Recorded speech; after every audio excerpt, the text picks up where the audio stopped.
Okay, in this video we need to better define aqueous, and we also need to explain the concept of electrolytes. Okay, so when we say something is aqueous, we mean it's been dissolved in water. Okay, so the problem is some people don't know what that really means. So if you had something like sodium chloride, okay, if it's a solid, this is the empirical formula, and the number you scale it up by, kind of like we saw in the previous chapter, can be billions. It can be a huge number. But essentially what you end up with is this three-dimensional geometry where all the sodiums have plus charges and all the chlorines have negative charges. But there's not just two atoms. They alternate.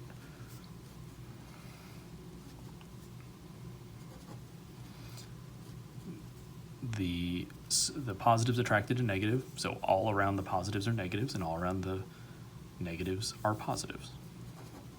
And it ends up forming this three-dimensional grid. I'm not going to draw this too much longer. Okay, so this is 2D. There would also be, if you stack it up towards us, there'd be a sodium, chlorine, sodium on top of this, and then chlorine, sodium, chlorine on top of that. So it forms this huge three-dimensional grid. When you throw this in water, water is the most, aqueous means dissolved in water. Water is an exceptional molecule. It is very weird. It actually forms this weird bent structure. We're not going to learn about three-dimensional structures and how bonds like this work until much later in the semester, but for right now I can at least tell you that this is true. And it turns out that the oxygen is partially negative and the hydrogens are partially positive. So this molecule is not symmetrical. Half of it's negative, half of it's positive. Okay, and so this molecule is polar. This is a lowercase delta. If you ever take like calculus, it's the same thing as like same symbol for like partial derivatives. If you don't worry about it. Okay, it just means partially negative and partially positive, not full charges like this. So the idea is this thing is held together by electrical forces. The positive and negative hold each other together like magnets.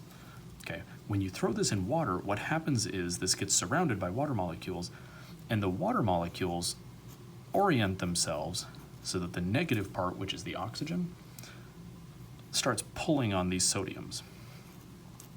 And you'll end up with a bunch of oxygens doing this. And eventually, the force between these is stronger than the force between these, and it rips this off.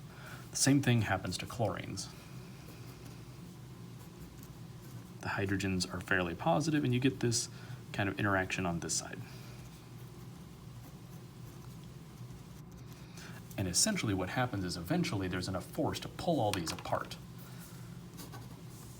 Okay, so when something is aqueous, what we mean is that each individual ion is completely surrounded by water molecules. And they're going to be oriented so that, just like before, positive and negative are attracted. The negative part of a water is the oxygen, so the sodiums are all going to be surrounded by the oxygen parts of water. I don't know how many waters it takes to make a sodium float around happy and not even care about the chlorines around, but I'm just going to draw 3. And then the chlorines are going to exist like this. Same idea, but in reverse.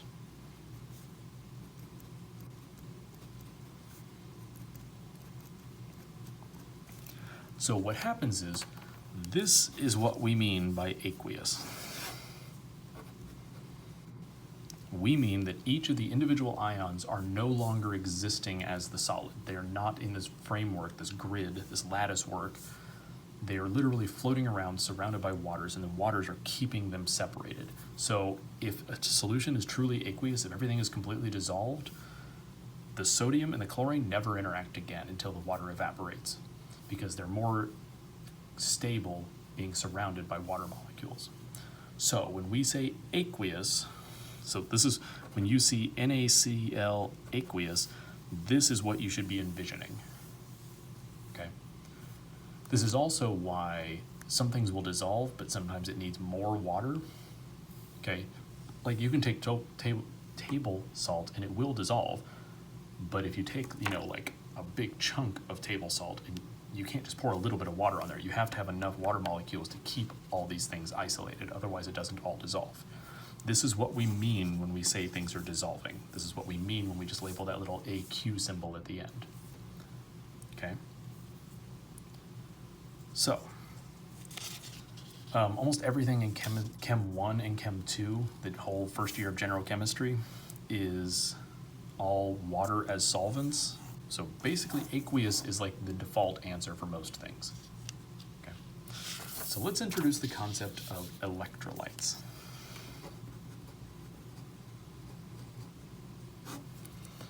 Electrolytes are essentially ions that are dissolved.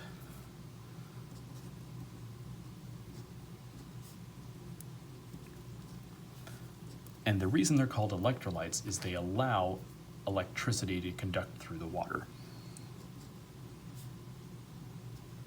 It turns out that water does not conduct electricity. Conduction of electricity, sorry. Water by itself does not conduct electricity. So if you had a beaker full of water and it was literally distilled deionized water, just literally H's and O's, nothing else dissolved in there, and you stuck a wire in one end and a wire in another end and try to run an electrical current through, nothing would happen. What allows the flow of electricity is the salts, the ions, the charged particles allow the current to flow. So this is why, this is one of the reasons that your body needs electrolytes. You have to drink a certain amount and have a certain amount in your liquids in your body, in your blood. Otherwise, you can't send nerve signals. There are actually examples, like videos of people who like run marathons, and they basically got to the point where at the end, they were so dehydrated that their electrolyte imbalance was out, and literally their nerves started short-circuiting and not firing properly, and they basically have passed out and died. This is why you need a certain amount of electrolytes. Most people, if you eat a regular diet, if you have salt in your food anywhere in there, you're fine. Okay. So there are 3 different types of electrolytes. There are strong electrolytes. Strong electrolytes dissolve completely, and they are very good at conducting electricity.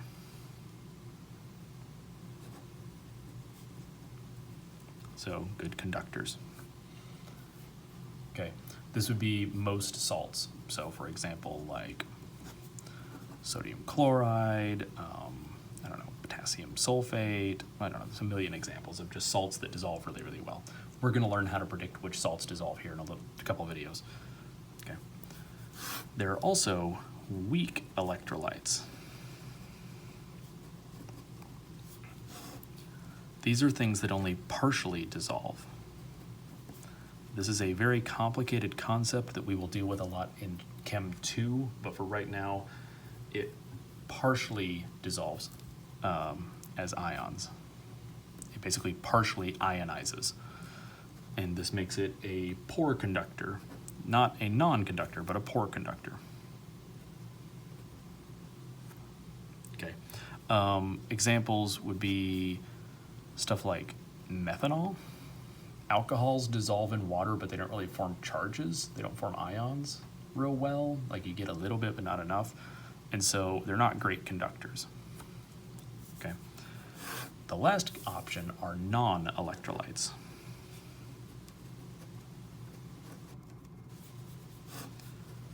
These are things that they either don't dissolve, which is the obvious answer, or they don't form ions.